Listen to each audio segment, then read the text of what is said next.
हाय लोगोफोर नोंथांमोननो आं आरो गोदान भिडिअ लाना फैलायबाय बे सोरां लामा इउटुब चेनेलजों नोंथांमोना बे भिडिअखौ फुरायै नाय नोंथांमोना नायनानै मोजां मोनो हय गाज्रि मोनो नोंथांमोना कमेन्टआव बिसोर बिथांमोननि थाखाय मा बुङोबा मा फोरमाय नोंथांमोना खिन्थाना होबानो जाबाय। आंनि रावा बेनो जे जों आरो जोंनि माखासे बर'फोरनि माखासे इउटुबारफ्राबो जोंनि बर' समाजनि माखासे गाज्रि बेबहार गाज्रि दिन्थिनाय आखु बेफोरखौ खिन्थाबोगासिनो आरो माना खालामगासिनो नाथाय बिथांमोना मिथिसेयाव मानो बेफोरबायदि खालामो गावखौनो भिडिअ महरजों सोलेरजों दिन्थिनानै ससियेल मिडियायाव भाइरेल खालामनाय गावनि आखुखौनो मिथिहोनाय आरो जोंनि माखासे आरो लोगोसे बर' हारिखौ अपमान खालामफानाय बेफोर बिराद गाज्रिजों गावनो मिथिखायो जों बुंनो दरखारानो गैया नाथाय बर' हारिखौ जौगाहोनो आरो फोजौनोबा बेफोरबायदि आखुजों मानो दिन्थियो नोंनाव मोनसे नलेज दं बेफोरखौ मोजां आखुजों दिन्थि मोजां लामाजों आवगायनो दिन्थि हय नोंथांनि मोनसे नलेज दंबा नोंथाङाबो मोनसे ससियेल मिडियायाव मोजां खामानि हाबा माव फेसबुक खुलिदों जेखौ माने नायथाव जाया जेखौ माने समाजनि आयेननि बारगा आखु दिन्थिनाय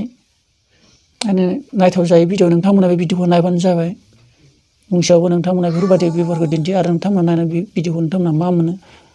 बिसोरखौ मा बुङो नोंथांमोननि कमेन्टखौबो आरो भिडिअ नागारना होगोन बिसोरनि बिखय बुंनायखौ नोंथांमोना जों गासिबो सापर्ट थानांगौ आरो बेफोरबायदि आखु दिन्थिनांगौ नोंथांमोनाबो एक्सन लानांगौ जाय गामियाव जाय न'खरनि बेफोरखौ नोंथांमोना एसे बुंनांगौ लाजि फोनांनांगौ नायदो बिसोरो जोंखौ नायथों होननानै बिसोर ससियेल मिडियायाव नागारना होदों आरो बिनि सायाव जोंबो आरो बुंनांगौ जानानै फैयो गुबुन हारिखौ नायनो थाङोबाथ' गोबां नलेजजों गोबां मालाय इउटुब चेनेल खुलिनाय गोबां बिजनेसनि दिन्थिनाय मोनसे आखाइनि हाबाजों मावनानै दिन्थिनाय जोंनि बर' समाजाव बेफोरबायदि दं नामा दिन्थिदों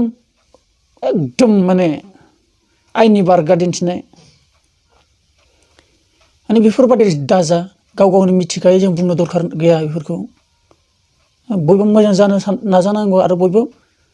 मोजां लामायाव आवगायनांगौ बांसिनानो जों बर'फ्रा बुङो जोंनि बर'फ्रा गियानिथार होननानै नाथाय नायदो बिथांमोन जोंनि बर'नि माखासे इउटुबारफोर दङ दिनै नोंथांमोना मिथिखागौ बेसेबां बर'नि गेजेराव बेसेबां खैफोद जादों बेसेबां मिस्टेक जादों नोंथांमोना मिथिखागौ दिनै जोंनि बर'फोरनि गेजेराव माखासे इउटुबार ओंखारबाय नोंथांमोनाबो मिथिबाय जोंनि बर' समाजाव माया गोरोन्थि जाबोगासिनो माया मोजां जाबोगासिनो नोंथांमोना मिथियो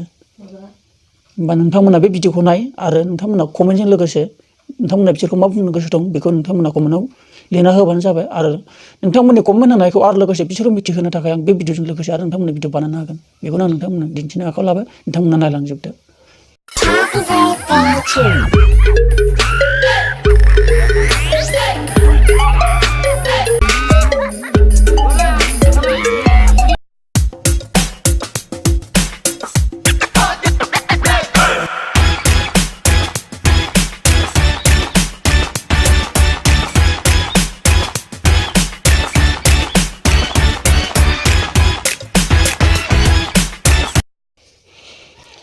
आरो लोगोसे आं बेखौनो जोबथारनायाव खावलायबावो नोंथांमोननो आंनि भिडिअखौ लाइक आरो साबस्क्राइबजों लोगोसे नोंथांमोना शेयार खालामना होबानो जाबाय बेखौनो आं नोंथांनिसिम खावलायबाय गोजोन्थों जय बर' हारिनि जय।